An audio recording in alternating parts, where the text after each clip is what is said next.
लोक असा हरिक करते आपल्या चॅनलचा. एका व्हिडिओत चोमनी शब्द वापरला तर मला चोमनीवरच्या अस्सल वराडी म्हणी पाठवून राहिले. विदर्भ काही लहानचा थोडीच आहे. काही काही तर म्हणी इकडच्या भागात असते, तिकडे नसते. म्हणजे लोकांना माहिती नाही राहत ना. समजा अकोल्यात एखादी म्हण वापरते म्हणजे ते भंडाऱ्यात वापरलीच पाहिजे असं काही गरजेचं आहे काय? किंवा तिकडे चंद्रपुरात एखादी म्हण वापरत असेल तर ते इकडे वाशिममध्ये वापरावी असं काही गरजेचं आहे काय? नाही. म्हणून काही काही शब्द, काही काही म्हणी, काही वाक्प्रचार विदर्भातले असूनही आपल्याला माहीत नसते. आता हेच पहा ना, रामेश्वरनं हे पाठवली म्हण.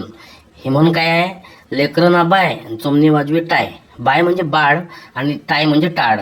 याचा अर्थ लय खतरनाक आहे. म्हणजे शब्दशः अर्थ लय खतरनाक आहे, मी नाही सांगत बा, पण भावार्थ सांगतो. समजा एखादा पक्षाचा कार्यकर्ता किंवा पदाधिकारी भल्ला ट्राय करत असून आमदार पदासाठी, तो तेवढा ताकदवान नाही असून, पण लोक त्याला निवडून देत नाही. भल्ला कुत्ते तो, पण जमतच नाही ना. लायकी पाहिजे ना हो. इथे एका तालुक्यात 50-50, 100-100 भावी आमदार ठासून भरले राहते.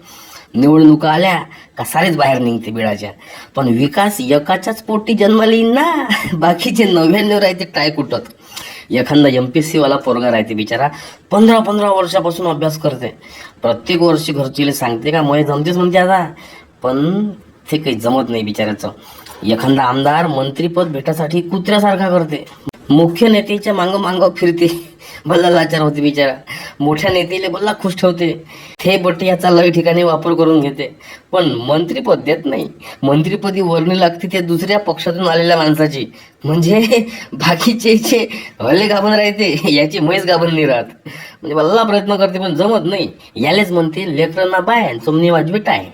आता तुमच्याकडे असेल तर म्हणी पाठवायच्या माय बिन पाहू. ही भाषा आपल्या आज्या पंजाची ना जगली पाहिजे ना.